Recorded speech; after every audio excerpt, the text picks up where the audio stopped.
This Native American skull was collected from the battlefields of the Second Seminole War in the mid-1830s. The neat bullet hole provides a lasting reminder of what happened to those who fought to defend their homeland in 19th century Florida. This is just one of 78 illustrations of native North and South American skulls featured in Samuel George Morton's Crania Americana, published in Philadelphia in 1839. It is undoubtedly the most important book in the history of scientific racism. The 19th century was a period in which science was increasingly used to justify racist ideas. In a claim typical of these developing racial sciences, Morton wrote of Native Americans that the structure of his mind appears to be different from that of the white man. The idea that Native Americans could not integrate into modern industrial society was central to both Morton's argument and also President Andrew Jackson's Indian Removal Act.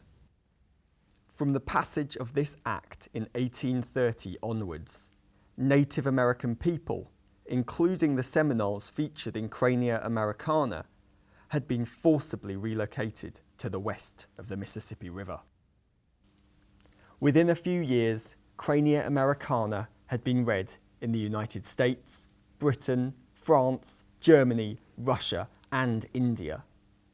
James Cowles Prichard, the foremost British anthropologist, described it as an exemplary work, whilst Charles Darwin also considered Morton an authority on the subject of race. My research here at the University of Cambridge looks to explain how Crania Americana became so influential, not just in the United States, but in Europe and beyond. How could a book with a print run of just 500 copies make such an impact? This research is crucial for understanding the ways in which racist theories gain credibility. Particularly in Europe, scholars tended to view American science with suspicion. Morton had to work hard to convince his peers across the Atlantic Ocean that Crania Americana should be taken seriously. It was the illustrations which really helped establish Morton's reputation in Europe. To create the eerie, naturalistic look we find in these images, Morton's artists used a new technique called lithography. The artists first drew each image onto a limestone block in wax before chemically fixing the image, inking and printing.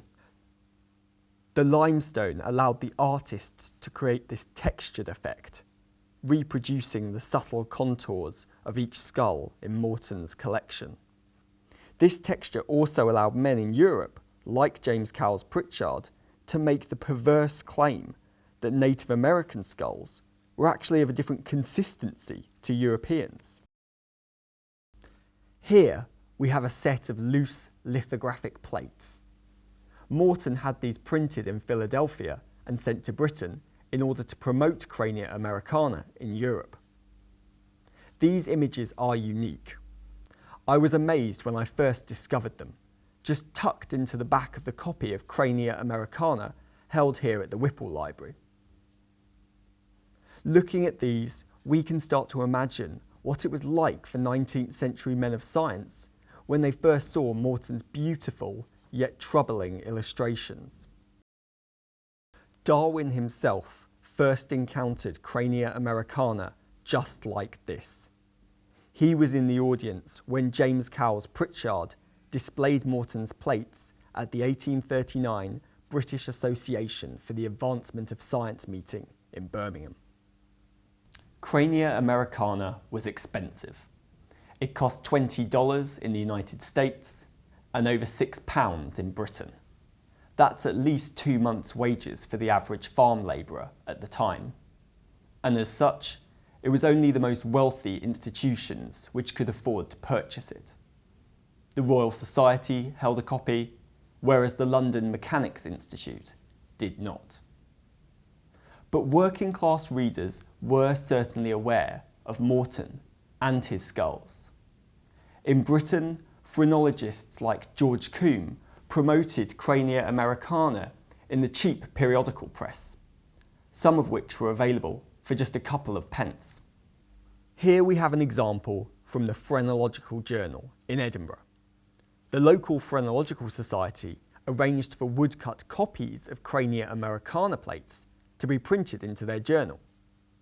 Particularly in Europe, where copies of the book were even more scarce, a greater number of readers encountered Crania Americana as a cheap review rather than as a complete, expensive folio volume. People often associate Crania Americana with slavery, but skulls from Africa are given relatively little attention in the book. In contrast to the spectacular Native American lithographs, African skulls only appear as small woodcuts. Nonetheless, the spurious claim that African skulls were small certainly went down well with slave owners.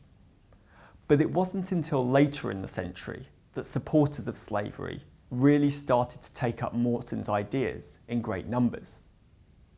And what's more, in Europe, the majority of readers of Crania Americana were in fact abolitionists fighting slavery. The phrenologist George Combe was an anti-slavery man, as was the anthropologist James Cowles Prichard. By using Morton's ideas, abolitionists countered the claim that slaves would seek revenge if set free. George Combe described Africans as tameable for this very reason. It was an odd logic. For these men, the idea that Africans had small skulls and weak minds proved that they would not turn violent if set free. In Quentin Tarantino's film Django Unchained, it's the vile southern slave owner, played by Leonardo DiCaprio, who takes up the craniological ideas. But in real life, it was just as likely to be an abolitionist.